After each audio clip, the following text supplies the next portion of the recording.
Joining us now is John Livesay. He's a keynote speaker and best-selling author of the book, Better Selling with Storytelling, the essential roadmap to becoming a revenue rock star. He joins us with tips on how to go from being invisible to irresistible. We all want that. Good morning. Welcome. Good morning.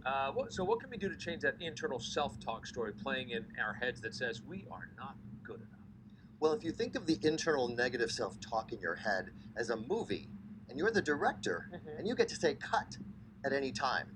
And the way to start that is just remember that where you are now is what you have to offer is valuable.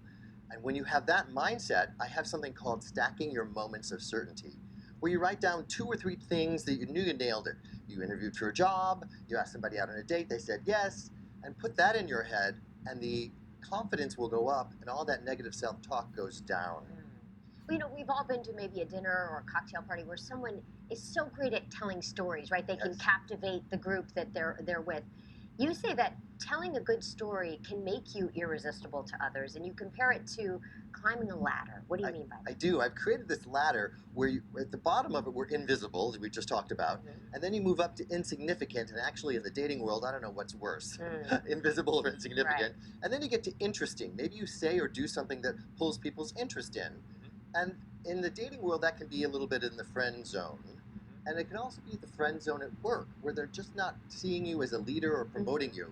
So if you tell a great story, you move up that ladder to where you're at the level of intriguing, and people say, oh, tell me more. And that's really when you know you've moved up a rung. And stories allow us to do that. And then, of course, at the very top is irresistible. And that's what stories really do. And if you told a great story, people want to share it.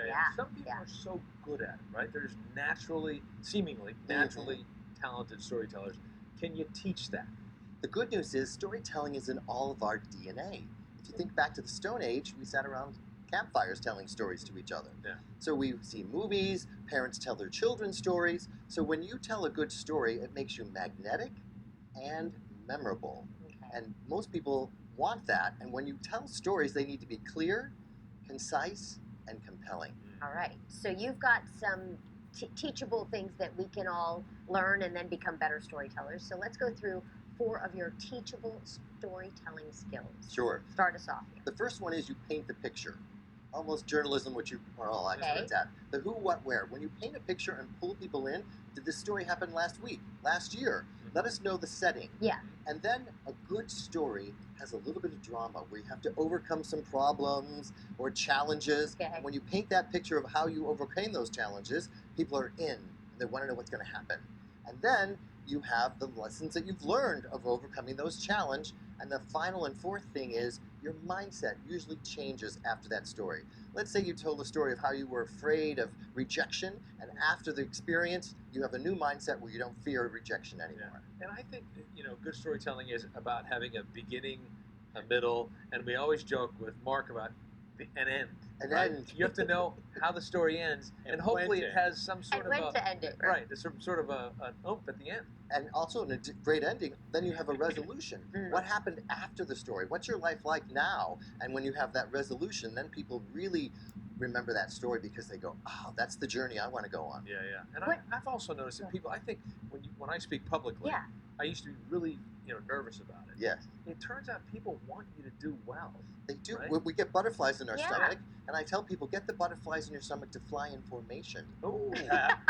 Get that nervous energy out and into the room. I like that, John. Now, what about wives that think they can tell their husband's stories better than they do? Or cut you off in the middle of a story. That's not so animated about that. Is that another book? That's another book. But that's a relationship book. But I always just say, let the people tell your story. Don't worry about details, because have you ever been in a situation? Did that happen yesterday? Or was it last week? It doesn't matter. Get to the heart of the story. John Livesay is a keynote speaker, pitch whisperer, and storytelling expert. To learn more about him and his new book, Better Selling Through Storytelling, go to his website, johnlivesay.com. Thank you, John. Thank you.